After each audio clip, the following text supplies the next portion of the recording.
ఆ జీవో పెట్టి ముఖంలో తగిలిస్తే ఆ జీవోని కాకుండా ఏం అమలు చేసావో చెప్పాలండి పోనీ.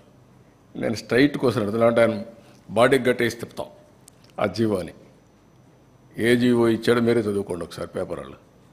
మీరు కూడా చదివితే మీకు కూడా ఒక ఐడియా వస్తుంది. అప్పుడు నేను చెప్తాను.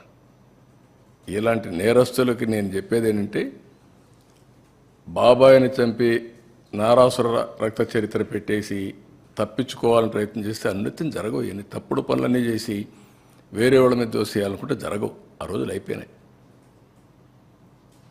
చెవికి కట్టి చూపిస్తాను ఊరంతా తిప్పి, పిచ్చి పిచ్చిగా అనుకుంటున్నా. ఏం చేసేవన్నీ కూడా అంత ఈజీగా ఆలోచించద్దండి. నోటుకొచ్చేట్టు మాట్లాడడం. నిన్న ఏం చేశారు అది మర్చిపోయి ఈరోజు దాని మీద వాళ్ళు విమర్శించే పరిస్థితికి వచ్చారు. ఆ జీవో ఒకసారి చదవండి, నేను చెప్పను. చెప్తే మీకు రహస్యం పోతుంది, సీక్రెట్ పోతుంది. You read that.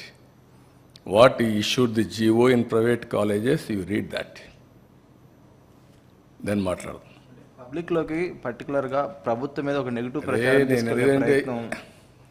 నేను కాదా, నువ్వు చదువయా, చదువు. నేనని కదా సార్, అంటే ప్రభుత్వం పైన మీరు కష్టకాలంలో క్రైసిస్ నుంచి నేనేమంటానంటే, అంత ఇరిటేట్ అయిపోవాల్సిన పనిలే వీళ్ళ గురించి. ఇరిటేట్ అయిపోతే వచ్చేది కూడా ఏం లేదు. వీళ్ళు చెల్లని కాసులు ఇవే చేస్తారు. నేరస్తులు ఏమంటారు, ఇదే చేస్తూ ఉంటారు. మీరు గుర్తుపెట్టుకోవాల్సింది, ప్రజాహితం కోసం కొంతమంది పనిచేస్తే ప్రజలకు ద్రోహం చేయడానికి కొంతమంది పనిచేస్తూ ఉంటారు. ఇప్పుడు కాదు, కలియుగంలో కాదు, త్రేతాయుగంలో కూడా చూసాం, ద్వాపరయుగంలో కూడా చూసాం. ఆ రోజు కూడా యజ్ఞాలు చేసేవాళ్ళు రాజులు, రాక్షసులు వచ్చి చెడగొట్టేవాళ్ళు. రాక్షసుల మీద పోరాడుతూ యజ్ఞాలు చేసే పరిస్థితి ఇప్పుడంతే. It is a continuous process. Will fight it out.